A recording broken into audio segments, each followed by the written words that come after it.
இன்றைக்கி காலையிலேருந்தே tooth paste விளம்பரத்துக்கு வர மாதிரி நான் சிரிச்சுக்கிட்டே இருந்தேன். காரணம் என்னென்னா, எங்கள் அம்மா, என் தம்பி ஃபேமிலி எல்லாருமே எங்கள் வீட்டுக்கு வந்திருந்தாங்களா, அதனால் அவங்களுக்காக சமைச்சிக்கிட்டு இருந்தேன். காலையிலேயே பூரியும் குருமாவும் செஞ்சுருந்தேன். எங்கள் வீட்டிலலாம் இந்த மாதிரி குருமா நான் செஞ்சு பழகுனது கிடையாது. ஆனால் கல்யாணம் ஆகி வந்த பிறகு என் நாத்தனார் சொல்லி கொடுத்தது தான் இந்த மாதிரி பூரி குருமா. அவங்க பூரி குருமா சூப்பராக வைப்பாங்க. நான் அவங்ககிட்ட இருந்து கற்றுக்கிட்டேன். அதே மாதிரி மேக்ஸிமம் பூரியெல்லாம் போட்டதே இல்லை. அதனால் என் தம்பி தான் வந்து இன்றைக்கி மாவு பிணைஞ்சு கொடுத்தான். எங்கள் வீட்டில் இவ்வளோ புசு புசுன்னு பூரியா அப்படிங்கிற மாதிரி ஒவ்வொரு பூரியும் நான் சுடும்போது புசு புசுன்னு வந்துச்சு. அப்புறம் அதோட ட்ரிக்ஸ் எல்லாம் என் தம்பி சொல்லி கொடுத்துருக்கான். அடுத்து நான் ட்ரை பண்ணுறேன். அவன் பொண்ணுக்காக டெடி பியர் இந்த மாதிரியெல்லாம் செஞ்சு தான் அவன் பூரி போட்டு கொடுப்பானா. அப்போ தான் பாப்பா சாப்பிடுவா அப்படி சொல்லிட்டு அழகாக டெடி பியர், அதுக்கப்புறம் பட்டாம்பூச்சி இதெல்லாம் போட்டு கொடுத்தான். அவன் அதெல்லாம் பாட்டாக ஒன்று ஒன்றா எடுத்து அழகாக சாப்பிட்டுக்கிட்டு இருந்தா. இதெல்லாம் பார்க்குறதுக்கு நல்லா இருந்துச்சு.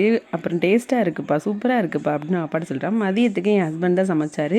காடை கிரேவி, சிக்கன் குழம்பு, அதுக்கப்புறம் மீனை பொரிச்சிட்டு மீன் கொஞ்சம் குழம்பு வச்சுட்டு சிக்கன் வறுவல் இதெல்லாமே சாப்பிட்டுட்டோம். பசங்களுக்கு காது குத்து வச்சுருக்கான். எனக்கு என் ஹஸ்பண்ட் என் பையனுக்கெல்லாம் ட்ரெஸ் எடுத்து கொடுத்து அதை சொல்லிட்டு போகிறதுக்கு தான் வந்திருந்தான்.